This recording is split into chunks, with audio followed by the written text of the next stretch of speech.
একসময় মানিকচকের জনদরদী নেতা বলতে তালিকায় ছিলেন রবীন্দ্রনাথ ঠাকুর। পেশাগত দিকে নূরপুর হাই স্কুলের শিক্ষকতা করতেন। পরবর্তীতে প্রধান শিক্ষক হিসেবে কর্মজীবন চালিয়ে গেছেন। একদিকে যেমন মানুষ তৈরির ব্রতী ছিলেন, অন্যদিকে রাজনৈতিক জীবনে বহু মানুষের সাথী হিসেবে রয়েছে অনেক দৃষ্টান্ত।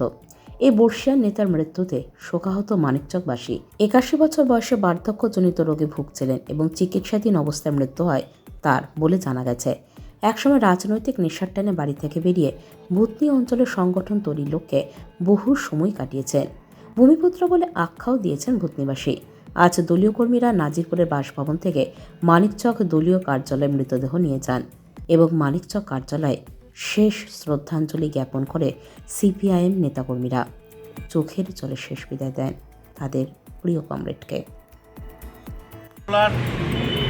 অন্যতম কাণ্ডারি, আমাদের সকলের প্রিয় নেতা, কারো কাছে দাদা, কারো কাছে কাকু, আমার কাছে কাকু। দীর্ঘ রাজনৈতিক জীবন, সেই হচ্ছে যে ভূতনিতে লাল ঝান্ডা গড়ে তোলার অন্যতম নেতা। একটা সময় নিজেকে বলতেও ভালোবাসতেন কাকু এবং কমরেডরাও বলতেন ভূতনির মানসপুত্র।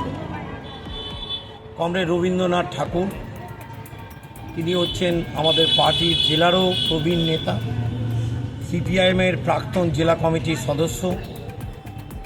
আমাদের মানিকচক এক লোকাল কমিটি তখন ছিল, তার সম্পাদক, জেলা পরিষদের এক টার্মের নির্বাচিত সদস্য।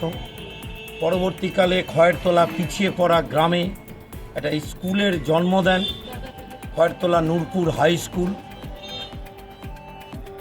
তার প্রধান শিক্ষক এবং কৃষক আন্দোলনের অবিসংবাদী নেতা। আজ রাত্রি 12:10 মালদা নার্সিংহোমে অসুস্থতার কারণে তিনি প্রয়াত হয়েছেন। আমরা সকলে শোকাহত। আমরা তার যে দেখানো পথ, কমিউনিস্টদের কাছে এটাই একটা বড় বিষয় যে মতাদর্শের প্রতি অবিচল থেকে আজীবন কমিউনিস্ট পার্টির সদস্য থেকে মৃত্যুবরণ করলেন। আমরা কমরেডরা শ্রদ্ধা জানালাম, শোকাহত, এবং তার অসমাপ্ত কাজকে আমরা এগিয়ে নিয়ে যাব, এই শপথ আজকে আমরা গ্রহণ করছি। Bureau news Bangla.